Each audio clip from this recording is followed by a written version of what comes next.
Hi everyone and welcome to Deansbury Town Model Railway. In this video I'm going to introduce you to my layout and my plans for this channel.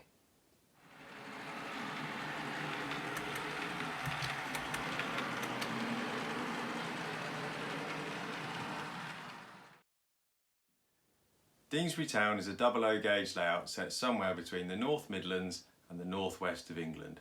It's loosely based on British Railways Midland region and is set somewhere between the 50s and the 60s, so I run a mixture of late steam and early diesel on the layout. The baseboards on the layout have been made from softwood frames and plywood tops, and it measures around 8 foot by 5 foot and sits on a series of collapsible legs so it can easily be dismantled.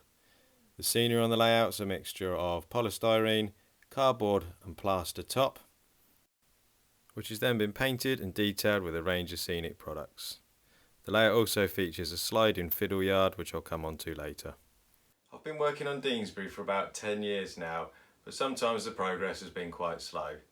I've decided to create this YouTube channel to record the activities I do on the layout, share my work with others and hopefully get some creative inspiration from the YouTube community to spur me on to finish the layout and put some new ideas into it.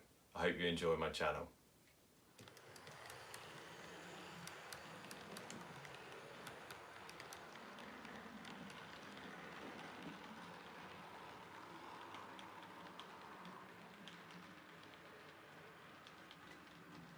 So let's move on with a layout tour. The line starts in the countryside, passing under what will be a road bridge carrying the farm track. The land falls away and then the line crosses a small stream, before entering a small cutting. On the top of the cutting we have this rundown farm building and these two little paddocks. This area does lack some detail, so if you've got any suggestions, please do leave them below in the comments. The line now approaches two junctions. The first is a crossover leading to the goods loop, and the second allows access to the small locomotive servicing depot. Adjacent to the locomotive depot we've got a couple of small industrial units. These fill the corner and there's a little bit more work to do on bringing these to life. I've started work on the back scene and need to add some more depth to that here. Opportunity to fill this area with a lot of details, so again any suggestions you may have, please feel free to leave them in the comments.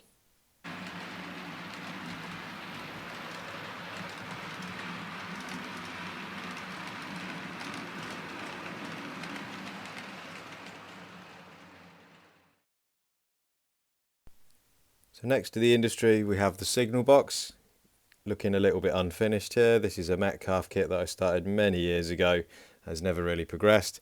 Plan to reclad this in scale scenes paper and add a lot more details to this, and I think I'll be putting another video together about this in the future.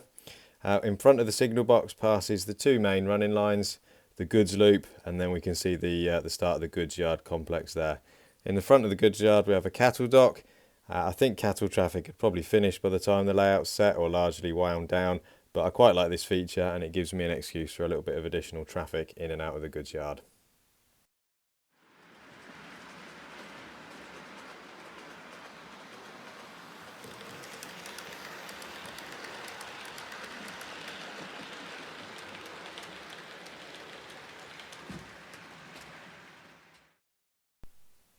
So then we move round to the built up part of the layout. In the foreground we've got the goods shed and loading dock.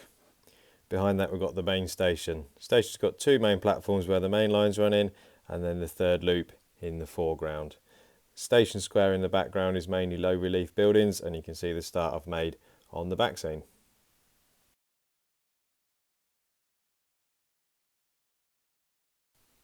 As we leave the station, the land starts to rise, the railway goes into a cut-in and then enters a tunnel underneath the top of the town.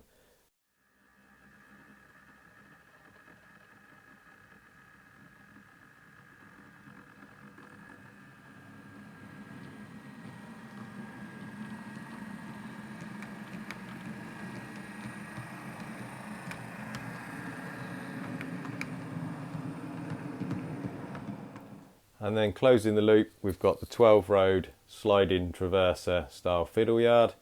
The main reason for going this style of fiddle yard was to save space, get more trains in. in a short space and avoid all the points. It's not without its challenges. It's taken 2 or 3 attempts at getting the tracks to line up sufficiently accurately to avoid derailments. It's not exactly trouble-free, but it generally does the job. I've got isolating switches here on the front for individual tracks to hopefully minimise the risk of locos going off when they shouldn't be going off. The front track here also doubles as a DCC programming track, and there's a separate switch on the control panel that isolates the main power supply to the rest of the layout and only allows it to go to the programming track. So that's it. That is a very brief layout tour. My plans for future videos include finishing this back scene. I'm currently working on some ultra low relief terrace houses to fill in the blanks here, and I plan to cut out the sky and detail this back scene to make it really an integral part of the layout. Also on the workbench in future, I'm going to be recladding this Metcalfe signal box in some scale scenes paper and adding a lot more detail to this building to really bring it to life. I've also got a number of items of rolling stock and locomotives which need some weathering and detailing and finishing off, so they'll be part of future videos. Got some loads to add in to the wagons here. I've also got a lot of work to do to finish off the town scene, including finishing off the details of this terrace of houses here, finishing off the shops, the garage, the terrace house, also working on this blank corner and integrating that into the back scene. So plenty of work still to do, and hopefully lots of videos still to come.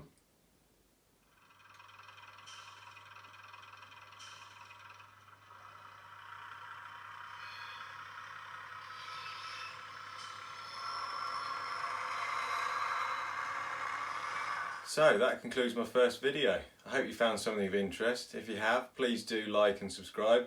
I hope to see you in the next one. Bye for now.